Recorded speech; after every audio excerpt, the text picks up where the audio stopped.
गुरु के दिखलाए हुए मार्ग से चलकर वह विवेक रूपी तीर्थ पर जा पहुंचता है और वहां अपनी बुद्धि का सारा मल बहुत अच्छी तरह धो डालता है। फिर जिस प्रकार राहु के मुख से छूटी हुई कांति आकर चंद्रमा का आलिंगन करती है, उसी प्रकार उस पुरुष की निर्मल हो जाने वाली बुद्धि आत्म स्वरूप के साथ जाकर मिल जाती है। जिस प्रकार पतिव्रता स्त्री अपनी ससुराल और मायका दोनों ही छोड़कर केवल अपने पति का ही अनुसरण करती है, उसी प्रकार उसकी बुद्धि भी सुख दुख आदि के द्वंद्वों को छोड़कर केवल आत्म स्वरूप के चिंतन में लीन हो जाती है।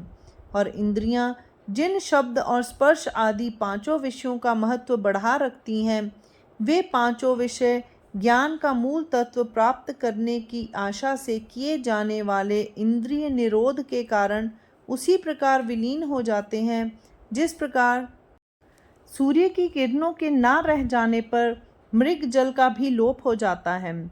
जिस प्रकार अनजान में किसी नीच का खाया हुआ अन्न वमन करके अपने पेट से निकाल देना चाहिए, उसी प्रकार वह पुरुष विषय और विषय वासना को भी इंद्रियों से वमन करा देता है। फिर उन इंद्रियों की अंतर्मुख वृत्ति से पवित्र तट पर लाकर और उनसे उपयुक्त प्रायश्चित करा के वह उन्हें निर्मल कर देता है। इसके उपरांत सत्व संपन्न धैर्य से वह उन इंद्रियों को शुद्ध करता है और योग साधना के द्वारा उन्हें मन के साथ मिलकर बिल्कुल एक कर देता है। अपने प्राचीन कर्मों के अनुसार उसे इस जन्म में जो इष्ट और अनिष्ट भोग भोगने पड़ते हैं, उनमें यदि कुछ खराबी या कष्ट दिखाई देता है तो भी उसके लिए वह अपने मन में विषाद या राग नहीं करता, अथवा यदि कभी उन भोगों में कोई अच्छी या सुखकर बात भी दिखाई देती है तो भी वह उनके आनंद के लोभ में नहीं फंसता। इस प्रकार हे अर्जुन, वह पुरुष अच्छी और बुरी बातों के संबंध में लोभ और क्षोभ दोनों ही छोड़कर पर्वतों आदि की शीतल गुफाओं में जाकर निवास करने लगता है। वह मनुष्य का भीड़ भाड़ वाला स्थान छोड़कर केवल अपने शरीर के अवयवों की संगति में ही जंगल में निवास करता है। उसके सारे खेल शम दम आदि के ही साथ होते हैं, मौन ही उसका भाषण होता है और सदा गुरु के वचनों के चिंतन में लगे रहने के कारण उसे समय का भी ध्यान नहीं रह जाता। भोजन करने के समय उसके मन में ना तो इसी बात का विचार रहता है कि इससे मेरे अंग पुष्ट होकर बलवान हो, ना वह यही सोचता है कि इससे मेरी भूख शांत हो, और ना वह यही चाहता है कि मेरी जीभ को ही कुछ स्वाद मिले। नपे तुले और नियमित आहार से उसे जो संतोष होता है, उसकी नाप जोख ही नहीं की जा सकती। वह केवल यही सोचकर बहुत थोड़ा सा अन्न सेवन करता है कि खाए हुए अन्न की उष्णता से मेरे क्षीण प्राण बचे रहें। जिस प्रकार पति के अतिरिक्त किसी अन्य पुरुष के इच्छा दिखलाने पर कुलीन स्त्री उसकी ओर टेढ़े मन से भी प्रवृत्त नहीं होती, उसी प्रकार वह भी निद्रा और आलस्य के आसनों को मान नहीं देता। दंडवत या साष्टांग नमस्कार करने के समय तो उसके अंग अवश्य भूमि के साथ लगते हैं, परंतु उस प्रसंग के अतिरिक्त और कभी वह भूमि पर लेटने का विचार नहीं करता। वह केवल उतना ही हाथ पैर चलाता है जितना शरीर के व्यवहार के लिए परम आवश्यक होता है। तात्पर्य यह कि वह अपने शरीर का अंदर और बाहर सब कुछ अपने ही अधिकार में रखता है। और हे भाई वीर अर्जुन, वह अपने अंतःकरण की वृत्ति को मन की दहलीज भी नहीं देखने देता, तो फिर उस दहलीज को लांघ कर उसके मन तक पहुँचने का तो कोई जिक्र ही नहीं है। फिर भला ऐसी अवस्था में मन के विचार शब्दों में उच्चारण करने की अवकाश ही कहाँ रह जाता है। इस प्रकार वह शरीर वाणी और मन आदि आसपास के इन सब पदार्थों पर विजय प्राप्त करके ध्यान रूपी आकाश पर हाथ डालता है। सद्गुरु के वाक्यों के कारण उसका जो आत्मबोध जागृत हो जाता है, उसके संबंध का अपना निश्चय वह निरंतर दर्पण के समान अपने सामने रखकर उसे देखा करता है। यह ठीक है कि वह स्वयं ध्यान करता है और ध्याता होता है, परंतु उसके अंतःकरण की वृत्ति में ध्यान भी ध्येय में मिलकर उसके साथ एक रूप हो जाता है। हे अर्जुन, उसके ध्यान करने की यह पद्धति तुम ध्यान में रखो। फिर जब तक ध्येय, ध्यान और ध्याता की त्रिपुटी मिलकर एक नहीं हो जाती, तब तक उसका ध्यान बराबर चलता रहता है। इसीलिए ऐसा मुमुक्षु जीव आत्मज्ञान में पटु हो जाता है, परंतु उसके द्वारा ये सब बातें इसीलिए होती हैं कि वह योगाभ्यास को अपनी ओर सब बातों से आगे रखता और महत्व देता है। गुदा द्वार और मूत्र द्वार के बीच वाली सीवन को पैरों से अच्छी तरह दबाकर वह मूल बंध बांधता है। वह नीचे वाले भाग को संकुचित करके और गुदा स्थान के मूल बंध, नाभि चक्र के उड्डीयान बंध और कंठ स्थान के जालंधर बंध तीनों ही की साधना करके भिन्न भिन्न वायुओं को बिल्कुल एक समान कर लेता है। फिर कुंडलिनी की को जगाकर और मध्यमा अर्थात सुषुम्ना का मार्ग खुला और विस्तृत करके और आधार चक्र से अग्नि चक्र तक के समस्त चक्रों को भेद कर अंत वाले 7वें चक्र को भेदता है, जिससे ब्रह्मरंध्र के सहस्त्र दल कमलों में से अमृत की वृष्टि होने लगती है और उस अमृत का प्रवाह गुदा स्थान के मूल बंध तक पहुंचा देता है। फिर ब्रह्मरंध्र के कैलाश पर तांडव करने वाले चैतन्य रूपी भैरव के खप्पर में मन और प्राण वायु की खिचड़ी भर देता है और इस प्रकार सिद्ध किए हुए योग की अच्छी और बड़ी सेना अपने आगे की ओर रखकर पीछे की ओर वह अपने ध्यान का किला खूब अच्छी तरह मजबूत करता है। ध्यान और योग दोनों को आत्म तत्व के ज्ञान में निर्विघ्नता पूर्वक स्थिर करने के लिए वह पहले से ही वैराग्य सरीखे मित्र के साथ मित्रता कर रखता है।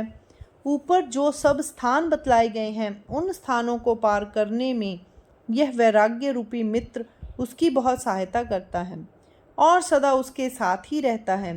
दृष्टि की जहाँ तक पहुँच है, वहाँ तक यदि दृष्टि और दीपक का वियोग ना हो, अर्थात वहाँ तक दृष्टि के साथ ही साथ प्रकाश भी पहुँचता हो, तो फिर अभिष्ट वस्तु के दिखाई देने में भला किस बात का विलंब हो सकता है। ठीक इसी प्रकार जब जीव को मुमुक्षुता प्राप्त हो जाती है, तब उसकी अंतःकरण वृत्ति ब्रह्म तत्व में लीन हो जाती है और यदि उस अवस्था तक उसका वैराग्य बना रहे, तो फिर ब्रह्म के साथ होने वाली उसकी एकता कहाँ से भंग हो सकती है। तात्पर्य यह कि जिस भाग्यवान से वैराग्य युक्त योगाभ्यास सध जाता है, वही आत्म प्राप्ति का पात्र सिद्ध होता है। वैराग्य का ऐसा अभेद्य कवच अपने अंग पर डालकर वह राज योग के घोड़े पर सवारी करता है और रास्ते में जो बड़े छोटे विघ्न उसे दिखाई देते हैं, उनके धड़ाधड़ टुकड़े उड़ाने वाले ध्यान की खूब तेज धार वाली तलवार वह अपने विवेक की मुट्ठी में खूब कसकर पकड़ लेता है। इस प्रकार ठाठ से वह संसार के रण क्षेत्र में उसी प्रकार आगे बढ़ता जाता है जिस प्रकार अंधेरे में सूर्य बढ़ता जाता है और अंत में मोक्ष की विजय लक्ष्मी उसके गले में जयमाला डालती है। इस विजय यात्रा में जो दुष्ट शत्रु बाधक होते हैं और जिन्हें वह वीर योद्धा परास्त करता है, उनमें से मुख्य शत्रु देह का अहंकार है। यह अहंकार ऐसा दुष्ट शत्रु है जो ना तो मनुष्य को मर जाने पर ही छोड़ता है और ना जन्म लेने पर ही सुख से जीने देता है और हड्डियों के इस ढांचे में ही जीव को फंसाकर उसे कष्ट देता रहता है। उस अहंकार का मुख्य आधार और आश्रय स्थल यही देह रूपी दुर्ग है और उसके इसी दुर्ग पर आक्रमण करके वह वीर योद्धा उसे धूल में मिलाता है। उसका दूसरा शत्रु बल होता है और उसके भी वह प्राण ले लेता है। विषयों का नाम आते ही वह शत्रु चौगुने से भी अधिक आवेश से उठ खड़ा होता है और इसके कारण मानो सारे जगत को ग्रसने के लिए मृत्यु दौड़कर आ पहुंचती है। इसे विषय रूपी विष की बाढ़ ही समझना चाहिए। समस्त दोषों पर इसी का साम्राज्य रहता है, परंतु ध्यान रूपी तलवार का वार भला वह कैसे सहन कर सकता है। जो जो विषय मधुर लगते और सुखकर जान पड़ते हैं, उन्हीं का बुर्का ओढ़कर जो मनुष्य के शरीर पर आक्रमण करता है, जो मनुष्य को बहकाकर सन्मार्ग से दूर ले जाता है और प्रवासी जीवों को अधर्म के जंगल में ले जाकर नरक रूपी बाघों के मुंह में डाल देता है, वह विश्वसनीय बनकर मारने वाला शत्रु दर्प है। और यह वीर योद्धा उस दर्प का नाश करता है। इसी प्रकार बड़े बड़े तपस्वी भी जिसे भयभीत रहते हैं, क्रोध सरीखा महादोष जिससे उत्पन्न होता है और जिसका यह स्वभाव है कि ज्यों ज्यों उसकी पूर्ति की जाए त्यों त्यों वह खाली होता जाता है, और जितना ही उसका पोषण किया जाए उतना ही वह उग्र रूप धारण करता जाता है। उस काम नामक शत्रु का भी वह वीर सर्वनाश कर डालता है, क्योंकि उसका सर्वनाश करते ही क्रोध नामक शत्रु का सर्वनाश अपने आप हो जाता है। जिस प्रकार जड़ काटना ही शाखाओं को काटने के समान होता है, उसी प्रकार काम का नाश कर डालने से क्रोध का भी अपने आप नाश हो जाता है। इसीलिए जहाँ काम कैद कर दिया जाता है वहाँ क्रोध का नाच भी अवश्य ही बंद हो जाता है। जिस प्रकार कोई सत्ताधारी पुरुष अपना भार दूसरे के सिर पर बलपूर्वक लादने से नहीं चूकता, उसी प्रकार जिस परिग्रह को स्वीकार करने से उसका अत्याचार बराबर बढ़ता जाता है, जो सिर पर चढ़कर बैठता है, मनुष्य में अनेक प्रकार के दुर्गुण उत्पन्न करता है और जीव को ममता की लाठी पकड़ाकर चलने के लिए विवश करता है। जिस परिग्रह ने शिष्यों और शास्त्रों आदि का आडंबर रचकर और मठ मुद्रा आदि के ढोंग खड़े करके सन्यासियों तक को अपने जाल में फंसा लिया है, जो घर में कुटुंब के रूप में साथ लग जाता है और जंगल में जो वन्य रूप से सदा सामने खड़ा रहता है, जो नंगे शरीरों का भी पीछा नहीं छोड़ता, उस परिग्रह नामक अजय शत्रु का आश्रय स्थल भी वह वीर नष्ट कर डालता है और संसार पर विजय प्राप्त करने का आनंद भोगता है। इसीलिए ज्ञान गुण के अमानित्व आदि जो समूह हैं, वे मानो कैवल्य के प्रदेशों के राजाओं के रूप में आकर उसके सामने उपस्थित होते हैं और तब शुद्ध सत्य ज्ञान का स्वामित्व उसे अर्पित करके वे स्वयं उसके परिवार में एक सामान्य कर्मचारी बनकर रहते हैं। फिर जब प्रवृत्ति के राजमार्ग से होकर उस वीर की सवारी निकलती है, तब जागृति, स्वप्न और सुषुप्ति नामक तीनों स्त्रियां पग पग पर उसके ऊपर से सुख का राई नोन उतारती चलती हैं। उसके आगे ब्रह्म बोध रूपी चोबदार विवेक समस्त माइक प्रसार की भीड़ भाड़ दूर हटाता हुआ चलता है और योगावस्था हाथ में पंच आरती लेकर उसकी आरती उतारने के लिए आती हैं। उस अवसर पर रिद्धि सिद्धियों के भी समुदाय आ पहुँचते हैं और उनकी की हुई पुष्प वृष्टि से मानो उस वीर का स्नान होता है। इस प्रकार ब्रह्मैक्य का स्वराज्य बिल्कुल समीप आ जाने के कारण उसे तीनों लोक आनंद से भरे हुए दिखाई देते हैं। फिर हे अर्जुन, एक जात सम अवस्था के कारण उस पुरुष के लिए कोई ऐसी बात रह ही नहीं जाती जिसके कारण वह यह कह सकता हो कि अमुक व्यक्ति मेरा शत्रु है अथवा अमुक व्यक्ति मेरा मित्र है। केवल यही नहीं, यदि किसी निमित्त से किसी अवसर पर उसके मुंह से मेरा शब्द निकल भी जाए तो भी उसके सामने दुजाइगी का भाव रह ही नहीं जाता, क्योंकि यह केवल एक स्वरूप हो चुका होता है। हे अर्जुन, इस प्रकार वह केवल एक भाव से सारे विश्व को भर देता है और इसीलिए संकुचित वृत्ति की ममता कभी उसे स्पर्श भी नहीं करती और वह उसका पूर्ण रूप से परित्याग कर देता है। जब इस प्रकार वह वीर पुरुष अपने समस्त शत्रुओं का नाश कर डालता है और समस्त माइक प्रसार का भी अंत कर देता है, तब उसका योग रूपी घोड़ा अपने आप स्थिर हो जाता है। पहले उसने अपने शरीर पर वैराग्य का जो भारी और दृढ़ कवच खूब कसकर पहन रखा था, उसे भी वह कुछ शिथिल कर देता है। वह अपना ध्यान रूपी शस्त्र भी रख देता है। उस समय उसके सामने आत्म के अतिरिक्त और कुछ भी नहीं रह जाता और इसीलिए वह वृत्ति का भी हाथ खींच लेता है। रसायन औषध अपने सब काम पूरा ठीक तरह से करती है, लेकिन रोगी उसका सेवन करता है, इसीलिए वह स्वयं कभी समाप्त हो जाती है। ठीक वही बात इस संबंध में भी होती है। जिस प्रकार ठहरने का पड़ाव देखकर तेजी से चलने वाले पैर भी एकदम से रुक जाते हैं, उसी प्रकार ब्रह्म का सानिध्य हो जाने के कारण उसके अभ्यास का वेग भी कम हो जाता है।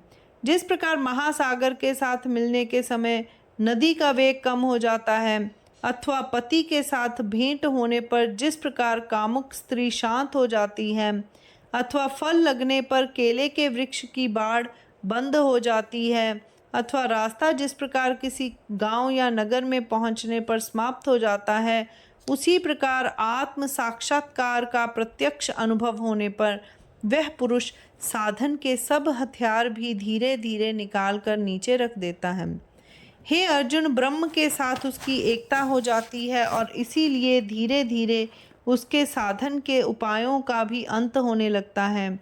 हे भाई भाग्यशाली अर्जुन, उस समय पुरुष के अंग में उस शांति का पूर्ण रूप से संचार हो जाता है जो वैराग्य संस्कार की पूर्ति करने वाला गोधूलि का समय अथवा ज्ञान के अभ्यास का अंत अथवा योग फल के परिपाक की अवस्था है। और तब वह पुरुष ब्रह्म होने का पात्र हो जाता है।